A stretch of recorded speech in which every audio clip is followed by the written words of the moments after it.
আপনাদের সঙ্গে একটা গল্প শেয়ার করি। আমারই একজন রিলেটিভ, ছোটবেলা থেকেই তাকে দেখতাম যোগা করতে, মেডিটেশন করতে। আর তারপর অনেক বছর পর যখন তার সাথে দেখা হয় আমার, তাকে দেখে আমি একেবারে হতভম্ব হয়ে যাই, একেবারে অবাক হয়ে যাই। তার স্কিন দেখছি এত গ্লোয়িং, অ্যান্টি এজিং এফেক্ট তার স্কিনে একেবারে ঝলমল করছে, এত সুন্দর তাকে দেখতে হয়ে গিয়েছে আগের তুলনায়। তাকে দেখে আমি রীতিমতো অবাক হয়ে গেলাম। আর অন্যদিকে তাই কিন্তু ছোট থেকেই আমি দেখতাম যোগা করতে। এই যোগার সঙ্গে অ্যান্টি এজিং এফেক্ট ঠিক কতটা জড়িত সেটাই আজকে কিন্তু আমরা জানবো। আর সেটা জানতেই আজকে আমরা চলে এসেছি সাত্ত্বা যোগা স্টুডিওতে, এবং আজকে আমাদের সঙ্গে রয়েছে শুভাদিত্য গুপ্ত। শুভাদিত্য বাবুর কাছেই আমি জানবো যে এই যে যোগার ক্ষেত্রে এই অ্যান্টি এজিং এফেক্ট ঠিক কতটা সাধারণ মানুষের স্কিনের ওপর পড়ে। কারণ যে গল্পটা আমি দর্শকদের সঙ্গেও শেয়ার করলাম, অর্থাৎ আমার মাসির যে পরিবর্তন আমি দেখেছি তা দেখে কিন্তু আমি একেবারে অবাক হয়ে গেছি। এটা রিঙ্কির একার জীবনের গল্প নয়, আমাদের সাত্ত্বা যোগা স্টুডিওতেও এরকম এক ঘটনা ঘটেছিল। একজন আমাদের এখানে যোগা শিখতে আসে অনেক দূর থেকে। তো উনি যখন এসেছিলেন অসুস্থ ছিলেন, তো যেহেতু দূর থেকে এসেছেন, তো আমাদের সিস্টেম আছে তারা কয়েকদিন শিখে চলে যায়, বাড়িতে অভ্যাস করে। তো বাড়িতে অভ্যাস করছেন, উনি চলেও গেছেন। 2 বছর পর উনি আবার আসেন আমাদের কাছে। 2 বছর পর যখন উনি এসেছেন, তখন আমরা ওনাকে চিনতে পারছি না, কি ব্যাপার। তো দেখছি উনি বলছেন, না আমি এখানে যোগা শিখে গেছি। তখন তার ফর্ম টর্ম পুরনো বার করে দেখা হলো যে তার তখনকার চেহারার সাথে এখনকার চেহারার কোনো মিল নেই। আর যেরকম তুই বলে স্কিনের গ্লো এসে গেছে, ইউথফুল একটা লুক চলে এসেছে। এটা কিন্তু যোগের একটা গিফট, যেটা আর কেউ আমাদের এই গিফট কিন্তু দিতে পারে না। আর যোগের অভ্যাস যদি আমরা রোজ করি, আমাদের এজিং প্রসেসকে আমরা কিন্তু ডিলে করতে পারি। এ নিয়ে প্রচুর রিসার্চও আছে, আর এটা দেখাও যায় আমাদের যারা যোগা করছে তাদের মধ্যে যে ইউথফুলনেস অনেক দিন কিন্তু তাদের মধ্যে থাকে।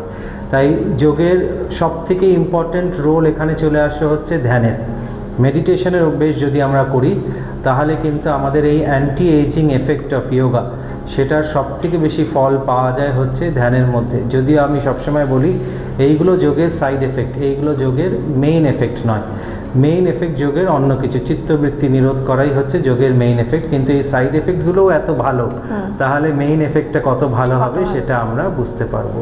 এরই পাশাপাশি মেডিটেশন যেটা নিয়ে আপনি কথা বললেন, অর্থাৎ অ্যান্টি এজিং রিফ্লেকশন তো চেহারায় আমরা দেখতেই পারছি, এর পাশাপাশি মেডিটেশন সাধারণ মানুষকে ঠিক কোন দিক থেকে হেল্প করতে পারে? মেডিটেশন বলতে ধ্যান, এর অনেক উপকারিতা এবং আমাদের প্রত্যেকের অভ্যাস করা উচিত। প্রথম আমাদের করতে একটু কষ্ট হবে, কারণ আমাদের অভ্যাস নেই। আমরা ছোটোবেলা থেকে সবসময় অভ্যস্ত মনটা আমাদের বাইরে দিকে যাওয়ার। একটা ছোট্ট শিশু যখন জন্মায়, কিছুদিন পরে হচ্ছে যখন ক্র্যাডেলে শুয়ে আছে, তার বাবা মা ওপরে একটা ঝুনঝুনি ঝুলিয়ে দিল, কিছু একটা গোল গোল ঝুলছে একটা খেলনা। তো প্রথম তার মন বাইরে যাওয়ার অভ্যেস হলো। তারপর আর একটু বড় হলো, আমাগুনি দিচ্ছে, তখন একটা বল বা একটা খেলনা দূরে রেখে দিল, সেটা সে নিতে গেল। এইভাবে আস্তে আস্তে আস্তে মা একটু দূরে দাঁড়ালো, বাচ্চা হাঁটতে শিখলো, সে গিয়ে তাকে। তো যে কোনো জিনিস পাওয়ার জন্য আমাদের অভ্যেস হচ্ছে আমাদের একটা চেষ্টা করতে হয়, কারণ সেই জিনিসটা আমাদের থেকে একটু দূরে, বাইরে। আর যোগের অভ্যেসটা ঠিক উল্টো, মানে ধ্যানের অভ্যাসটা ঠিক উল্টো। এটা পাওয়ার জন্য আমাদের কোনো প্রয়াস করতে হয় না, কারণ আমরা বাইরে কোনো কোথাও যাচ্ছি না। যেই জিনিসটা অলরেডি এক্সিস্টিং আমাদের ভেতরে, নিত্য প্রাপ্ত বস্তুর প্রাপ্তি হয়, তার জন্য আমাদের ভেতরে এই শান্তি, এই স্থিতি অলরেডি আছে। তো এটাকে প্রাপ্ত করার অভ্যাসটা আমাদের নেই, যেহেতু মন আমাদের বাইরের দিকে সবসময় ছড়িয়ে আছে। ছোটোবেলা থেকে এত দীর্ঘ বছরের যার যা আয়ু, সেই এত বছর, কারো 40 বছর, 50 বছর, 30 বছর অভ্যেসটা আমাদের বাইরের দিকে সবসময় মনকে নিয়ে গিয়ে।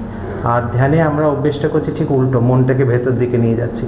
তাই প্রথম একটু অসুবিধা হয়। এর জন্যেই ধ্যানকে কিন্তু আমরা অষ্টাঙ্গ যোগে দেখি হচ্ছে 7 স্টেজ যোগা। 7 স্টেজ ধ্যান কিন্তু প্রথমেই করা যায় না। তো আজকাল অনেকে মেডিটেশন করব বলে কোথাও পড়ে বা কোথাও দেখে আসেন, এবং তারা বলেন আমি যোগাসন করব না, প্রাণায়াম করব না, শুধু ধ্যান করব। সেটা সম্ভব নয়, কারণ ধ্যান তখনই হবে যখন আমি এক জায়গায় কিছুক্ষণ বসার অভ্যেস হবে, আমার স্থির হয়ে বসা। তো তার জন্যে যোগের আসনের অভ্যাস করতে হবে, কারণ আমাদের শরীরে 3টে গুণ থাকে, সত্ত্ব, রজ, তম, 3টে গুণ থাকে। এই গুণের পরিবর্তন হতে থাকে সবসময়। তো এই গুণের পরিবর্তনের জন্য যখন যেটা প্রিডমিনেন্ট থাকে, যেই গুণটা আমাদের শরীরের ভেতরে প্রবল, তখন সেরকম কিন্তু আমাদের রিয়াকশন হতে থাকে। যখন তমগুণ বেড়ে থাকে তখন আমাদের ঘুম পায়, আমাদের লেজি লাগে, তখন আমাদের কোনো কাজ করতে ইচ্ছে করে না, কিছুটা তমগুণের প্রয়োজনীয়তা আছে, নইলে আমরা এক জায়গায় স্থির হয়ে বসতে পারবো না, আমাদের ঘুম আসবে না।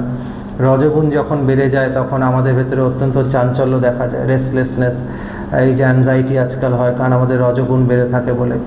আর এই তিনটের ওপরে, দুটোর ওপরে থাকে হচ্ছে সত্ত্বগুণ।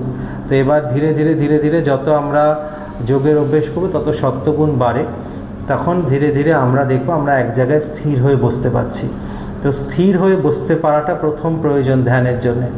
তো হঠাৎ করে ধ্যান কেউ করতে পারে না, তাই কোনো টিচারের কাছে গিয়ে, কোনো ভালো ইনস্টিটিউশনে গিয়ে যারা জানে তাদের কাছে গিয়ে আস্তে আস্তে আস্তে আস্তে অভ্যেস করতে হয়। তো প্রথম শুরু হয় যোগাসন দিয়ে। যোগাসন দিয়ে যদি আমরা শুরু করছি তাহলে এক জায়গায় স্থির হয়ে দাঁড়ানো, এই যে আসনগুলোতে আমরা দেখি, সেটা কিন্তু আমাদের ধীরে ধীরে অভ্যেস করছে স্থির হওয়া। তো তাছাড়াও অনেক রকম প্রক্রিয়া আছে, কিন্তু প্রথম হচ্ছে আজকাল আমরা যোগাসন দিয়েই শুরু করি বেশিরভাগ। তো প্রথমে যখন শরীরে অতিরিক্ত তমগুণ রজগুণকে বার করে দেওয়ার জন্য দেখবো আমরা ফাস্ট এক্সারসাইজ করে, কিছু সূর্য নমস্কার বা কিছু। তারপরে যখন এটা চেঞ্জ হলো, আস্তে আস্তে গুণের এটা পরিবর্তন হলো, তখন ধীরে ধীরে আসনের অভ্যেস, তখন একটু স্থির হওয়া। তারপরে প্রাণায়ামের অভ্যেস। প্রাণায়ামের অভ্যেস করতে করতে কী হয়, ধীরে ধীরে আমাদের সূক্ষ্ম শরীরের প্রতি একটা বোধ জাগ্রত হয়, মনটা আমাদের তখন একটা সূক্ষ্ম বিষয়ের প্রতি যাচ্ছে, শ্বাস প্রশ্বাসের প্রতি যাচ্ছে, তো মনটা ধীরে ধীরে ধীরে ধীরে শান্ত হয়ে আসে। প্রাণায়াম, কিন্তু প্রাণায়াম থেকে ধ্যানের অভ্যেস শুরু হলো আস্তে আস্তে প্রাণায়াম থেকে। তো প্রাণায়াম করাতে মনটা আস্তে আস্তে শান্ত আসে, তারপরেই কিন্তু মেডিটেশন বা ধ্যানের অভ্যেস। আপনি বললেন স্থিরতার কথা।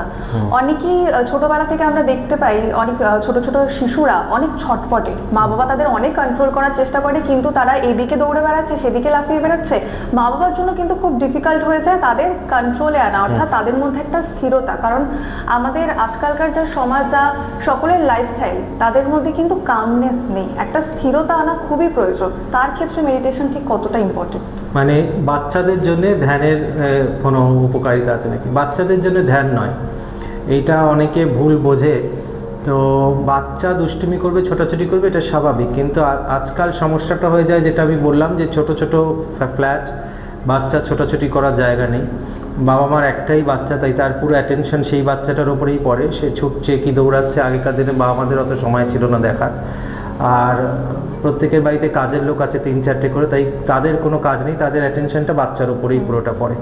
তো বাচ্চা কি করছে, বাবা মা একদম সারাদিন স্ক্যানার লাগিয়ে দেখছে, সিসিটিভি লাগিয়ে দিয়েছে সারাক্ষণ। তাই বাচ্চার দুষ্টুমি করাটা is a sign of a healthy child. তাদের জন্য ধ্যান নয়, বাচ্চাদের জন্য, কারণ বাচ্চা ধ্যানের ইনস্ট্রাকশনই বুঝতে না, ধ্যান অনেক ম্যাচিওর্ড কনসিয়াসনেসের জন্য।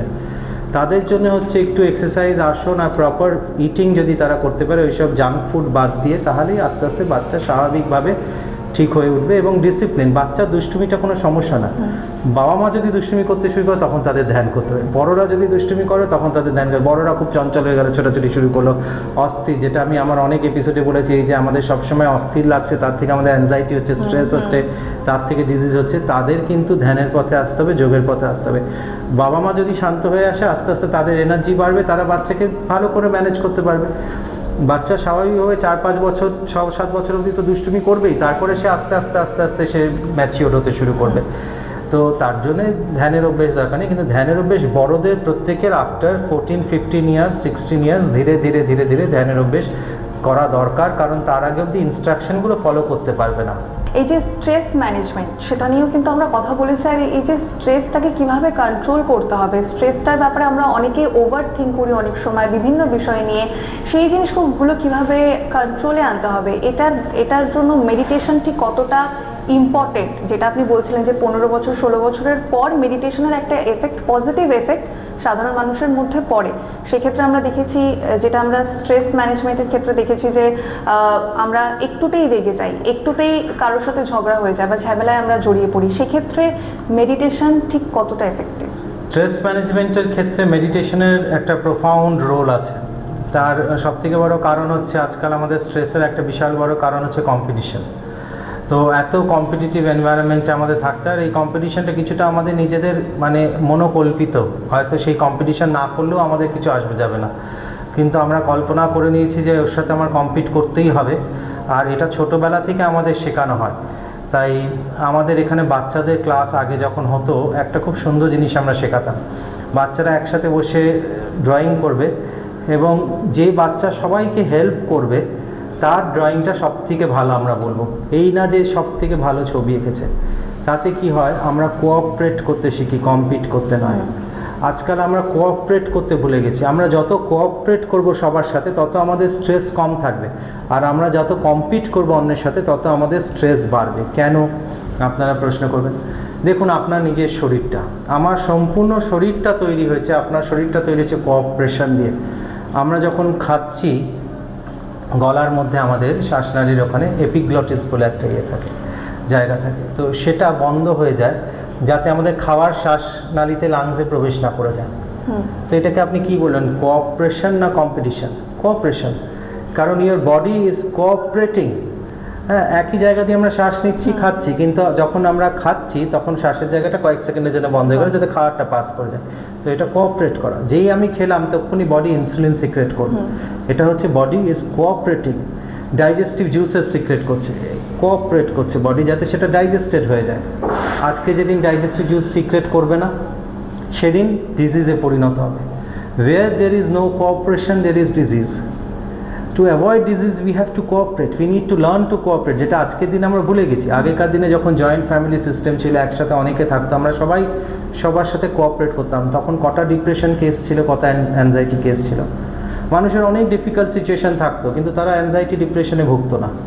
কিন্তু আজকে এত ইজি লাইফ হওয়া সত্ত্বেও আমরা সবাই অ্যাংজাইটি ডিপ্রেশনে ভুগছি, কারণ আমরা সবাই কম্পিট করছি। ছোটোবেলা থেকে স্কুলে কলেজে ভুল জিনিস শেখানো হয় যে তুমি ওর সাথে কম্পিট করো, পাশের জনকে তুমি দেখিও না, পাশের জনের সাথে খাবার শেয়ার করো না, কিছু করো না। এই যে শেয়ারিং অ্যান্ড কেয়ারিং, এটা আমরা ভুলে যাচ্ছি। যে প্রথম দিন থেকে আমরা এমন শিক্ষা পাচ্ছি, বাড়িতে, স্কুলে, সব জায়গায়, যে আমরা পাশের জনকে মনে করছি ও বোধহয় আমার থেকে আলাদা, ওকে হারিয়ে দিতে পারলেই বোধহয় আমি জিতে যাব। সেটা কিন্তু পরবর্তীকালে আমরা দেখি ওখানেই আমার যে ডিপ্রেশন অ্যাংজাইটির বীজটা আমার টিচাররা, আমার বাবা মারা কিন্তু ওখানেই পুঁতে দিয়েছিল। যে পরবর্তীকালে একটা ডিজিজড মানুষ তৈরি হওয়ার জন্যে আমরা ওখানেই কিন্তু ব্যবস্থাটা করে রাখলাম। পরবর্তীকালে আমরা হায় হায় করব যে আমার ছেলে মেয়ে এত সাকসেসফুল, কিন্তু সে নিজের পার্সোনাল লাইফে ডিজিজ, সে ডিপ্রেশনে ভুগছে, সে অ্যাংজাইটিতে ভুগছে, সে সুইসাইডাল, নানান রকম তার সমস্যা আছে। অথচ সে বিশাল বড় চাকরি করছে, সে বিশাল জায়গায় যাচ্ছে, কিন্তু তার পার্সোনাল লাইফে কমপ্লিট ফেলিওর। কেন হচ্ছে? কারণ প্রথম থেকে আমি কোঅপারেট করতে শিখাইনি, আমি প্রথম থেকে খালি কম্পিট করতে শিখেছি। এই যে আমাদের এখানে বিভিন্ন মন্ত্রগুলো আমাদের উচ্চারণ করি আমরা, সহনা ভবতু সহনো ভুনক্তু সহ বীর্যম করবাবহে তেজস্বিনাবধীতমস্তু মা বিদ্বিষাবহে, এই বৈদিক মন্ত্রগুলো আমাদের সমস্ত কোঅপারেশনের মেসেজ দিচ্ছে। যে টিচার আর স্টুডেন্ট একসাথে তারা প্রার্থনা করছে, একসাথে, যে আমাদের দুজনকেই ভগবান যাতে রক্ষা করে, দুজনকেই যাতে ভগবান শক্তি দেয়, যাতে আমরা বৃহৎ কাজ করতে পারি, আর আমাদের ভেতরে যাতে কখনো বিদ্বেষ না হয়। তারপরে আমাদের এখানে যখন ক্লাস শেষ হয় তখন আমরা একটা মন্ত্র উচ্চার করি, সর্বে ভবন্তু সুখিনা সর্বে সন্তু নিরাময়, মানে প্রত্যেকের জন্য আমরা প্রার্থনা করছি। তো এই যে বৃহৎ করা নিজের মনকে, এটাই হচ্ছে গিয়ে ধ্যানের এফেক্ট, এটাই যোগের এফেক্ট। যখন আমরা নিজের মনকে বৃহৎ করতে পারবো তখনই আমাদের স্ট্রেস অ্যাংজাইটি কমে যাবে।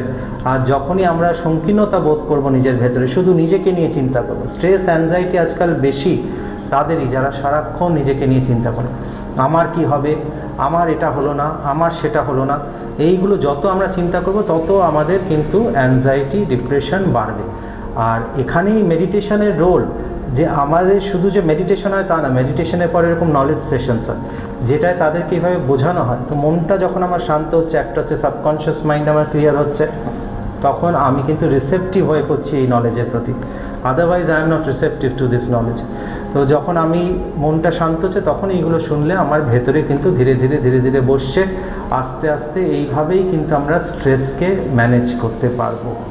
একেবারে এই স্ট্রেস ম্যানেজমেন্টটা কিন্তু আজকের দিনে আমাদের জন্য ভীষণ গুরুত্বপূর্ণ, কারণ আমরা নানা সমস্যায় ভুক্তভোগী, যার কারণে আমাদের স্ট্রেস কিন্তু দিন প্রতিদিন বাড়ছে। আর এই স্ট্রেস কমানোর জন্যই কিন্তু যোগা একটা এফেক্টিভ উপায়, যার জন্য আপনাদের আসতেই হচ্ছে সাত্ত্বা যোগা স্টুডিওতে।